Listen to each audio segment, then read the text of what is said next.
And no real advantage with this wind gusting in all directions, really swirling round. France kick off at a tremendous pace. The setup by Rodriguez, now playing on the flank, just on the French 10-metre line. Berbizier looking. That's the French captain.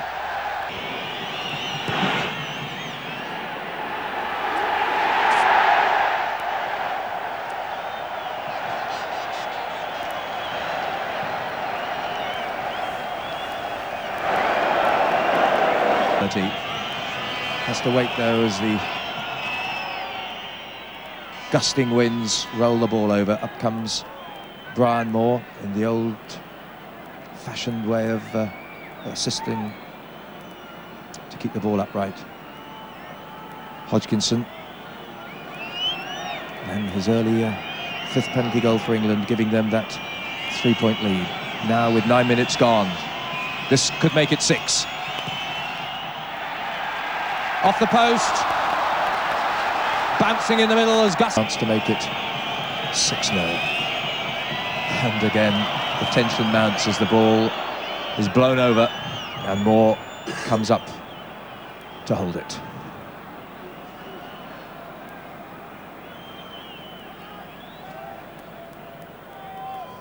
Well, he'll be able to gauge the wind perhaps a little better because his previous effort was in almost the same position. It really is blowing a gale out there. Hodgkinson now. It's screwing around and it's there on target. What a kick. 6-0 to England. We've played 11.5 minutes. That's superb skill from Simon Hodgkinson. There by Hodgkinson, and a very useful touch find from him. Great start for the England fullback. Yes, he's certainly gained in confidence after his couple of kicks, and certainly he's enjoying himself this afternoon at the moment, but I would think he'll probably see a bit more of a few up and under. And we see the long throw here right over the back of the line out, and really it's a chance here for Seller, but as he passed it out, I think he probably had a bit of a lack of confidence in Marc-André on the wing there, and good covering by Hodgkinson to put the kick away. Taking it now, he's over the line and down for the try. What a score by Rory Underwood. His 20th try for England, and what a valuable one. Brilliant piece of tactical thinking and inspiration by Rob Andrew. Well, it was a great play here by Andrew. Notice how he doubles back.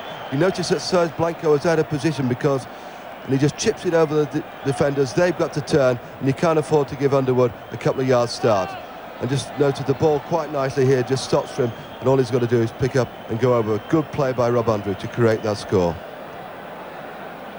Well, an inspired moment here, and what perfect weight on the ball, because Lagisquet had to turn, left in his starting blocks by Underwood, who was through at pace, and still puts pressure.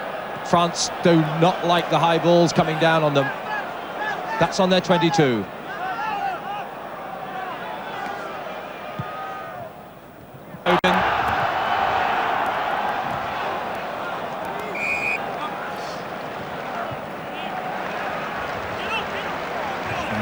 Great work by Jeff Probyn.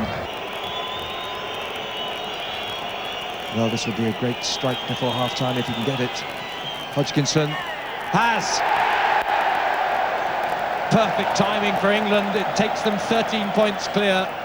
A minute gone of injury time at the interval, and 13 points will take some clawing back.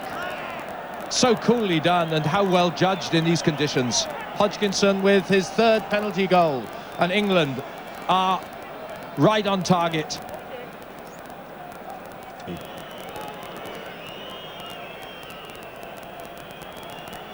(13-0) then, and a chance for Charvet of first points. Again, that adds to the tension.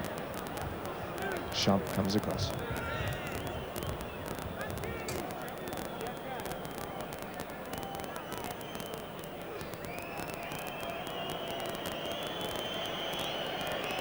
Wind seems to have died quite a bit. Charvet, some way off. And that will be very comforting for England as the half-time whistle goes. And England stand 13 points to 0 and can be very well satisfied with that performance. Yeah, they can indeed, because with 13 points on the board, it means that the French would have to score at least 3 times to get on equal terms with them. And we see the kick there by Charvet just sliding past the right-hand touchline. But really, it's been an outstanding display by the English pack, and certainly there's a lot of worried men down there in that huddle there for the French. That they've had no real line-out ball. They've been Jeremy Guscott and England players, arms aloft, celebrate what could be the vital try of this encounter as England goes 17 points clear. The pressure was on all the time. They kept their head, and so here did young Guscott. What a kind bounce. Jeremy Guscott to follow the try that he got against Ireland 2 weeks ago. And here in Paris, look at the delight and the joy. Yes, it was a slow ball that Berbizier gave, and it's a very flat line here for the French. You see Charvet try and chip it ahead, but good work there by Rob Andrew and Will Carlin at pushing up in defence. And we see there that Blanco can't take it, and Jerry Guscott picks this one up. And I know people say it's a kind bounce, but you make the bounce kind for you by being in. Head on to the posts. France's first points of the match to give them some heart. 10 minutes into the second half. England's lead cut to 16 points, but that's still a formidable total confronting them. 3 penalties and a conversion, which is a superb effort out of 5 kicks at goal in conditions such as we've experienced here at Parc des Princes. Now then, Hodgkinson again. It's going to drop just short. Blanco to Charvet. Tremendous pace. Charvet just making the gap through sheer speed up to the halfway. And France throw everything back now. Berbizier, Menel, Sella, poor pass. Legisquet scurries across. Underwood shadows. Hodgkinson covers. Tries to bang it down the line. The luck of the bounce France's way over the goal line. Charvet, will he try again? Thinks about it. From behind his own goal line, passes the butt to Berbizier. And he'll not do anything. Picked up excellently by Mark Bailey.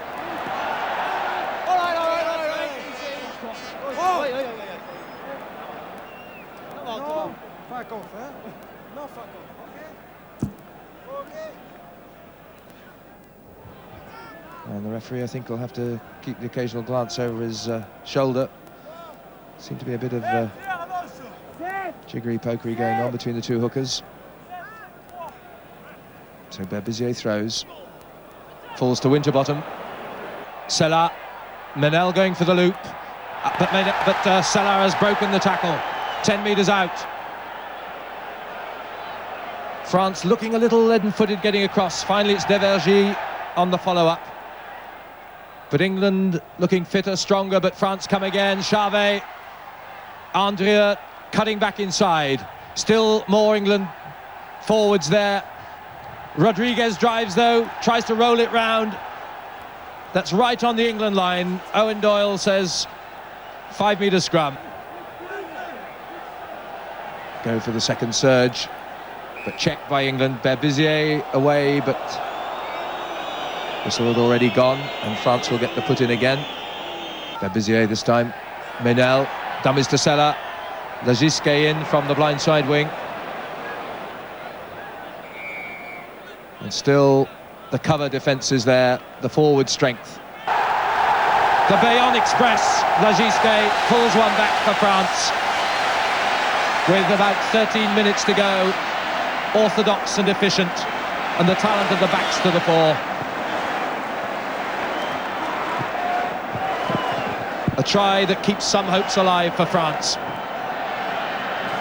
And really it's the dummy scissors in the middle there that created the extra space for Legisquet on the outside. He was able to get outside Simon Hodgkinson, and good work there by the French backs. We see it again there. Can England dig it out from here? Probin has, or is about to. Possession there, tries to roll over. And France it is who have come over themselves in turn to concede a penalty in front of the posts. which could be ultimately the decisive moment to settle all chance of a French comeback. Yes, it reminded me very much of the mistake that David Campese made in the third test against the Lions there, with them trying to run the ball out of defence. They were always in problems because England's come up in a straight line and make it very difficult to run out. And really, the referee, in giving that penalty to France, said there were about 3 or 4 players who were having their hands on the ball, stopping Jeff Probyn winning a quick ball. And this is just what England want now, with Simon Hodgkinson just to stretch the lead. Safely home, 22 points to 7. Through Dooley. Hill probing again. Underwood chases. Berbizier didn't really want to know. Champ was there to gather it in. But half the England packs around him. And that's inside the French 22. Berbizier, Skinner foraging. Blanco's clearance not in touch. Hodgkinson puts one up. Charvet's there on his line and knocks it over his line. Has to play it. Berbizier will concede the 5. No. Judge that Charvet didn't take it over initially, so it's a 22. Points to 7. 2 tries in that total. 1 by France. And that's where the hard graft is done. It looked like a little bit of a hand coming in as well, as the props look across to the touch judge, who might have been expected to raise his flag. This is Hill to Andrew, clinical.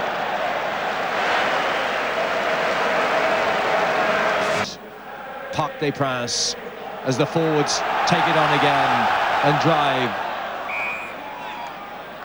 More probing, Winterbottom in the van. And that's really how it's been. That picture almost says it all. England on top.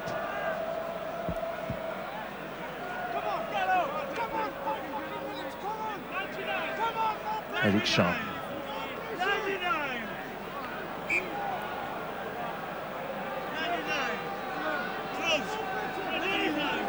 That's the French goal line.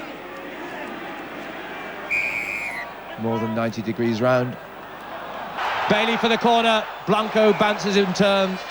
Bailey into touch. But still, it's France pinned down to their own goal line almost.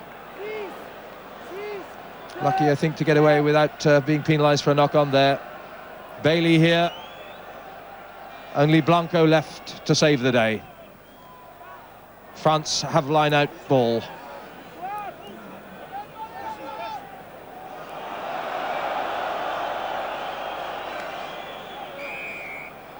Offside as England broke off. Berbizier really knowing that the sands of time have run out for him, and I wonder for Ferrou as well. Yes, I think so, because certainly he's been criticised for his selection, and it hasn't been the greatest one from his point of view today. Well, again, one senses that France have squandered their most valuable assets and have failed to exploit their brilliance in back play by putting in lumbering forwards whose mobility has again been exploited by England. Bottom 2 has shown up, and that's well fed to Bailey. Back inside there, supporting his Winterbottom, the cover from Rouma. And half the 2 still. And Teague again, taking out one, then another, this time Meynell, setting it up for Hill. 20 metres out, back to the pack, well taken by Dooley. 10 metres to go. Hill having a go himself. Teague in support. Now it's Brian Moore. They're still pounding away at the French line. They'll not stop till the final whistle from Andrew. Cutting back, tackled by Devergy, but still possession, and Carling's going to seal it. The England skipper. A follow-up try from last year, a smile of guaranteed success. And how well deserved after England had battered their way through and finally breached the defence. And here we see Will Carling just going outside Serge Blanco, and he's had an outstanding display as England skipper this afternoon, and I'm certain that he'll be the happiest man in Paris this afternoon, because yet again it was the pressure of the forwards here Did we see Rob Andrew tripped up there really by the French second row, and once Carling got the ball, he shimmied inside, went on the outside. There was no stopping here. It's really accumulation of some hard work by the forwards who just battered away for about 4 or 5 occasions at the French line. Great play indeed by Carling in the England pack. And on the stroke of 40 minutes, the end of the match in sight. 26 points to 7. And a rousing England triumph now. Hodgkinson, perhaps the final moments. Well, it matters not that it's wide as we move into injury time. And finally it was their captain to set the seal on a famous victory. And for sure, England's biggest ever in Paris, and their first against France here since 1982. So is it to be a Grand Slam season to follow that of 1980 in the same sequence? And that scoreline is emphatic in anyone's language. Carling again. 2 tries for England, 2 tries against France. His unique record. The players, arms aloft in triumph. England's biggest victory at Parc des Princes, their first since '82. And now with that thundering victory over the mighty French here in Paris. Perhaps it is a Grand Slam prospect that now they face as they travel in 2 weeks' time to face Wales at Twickenham and commit France to go back to the drawing board.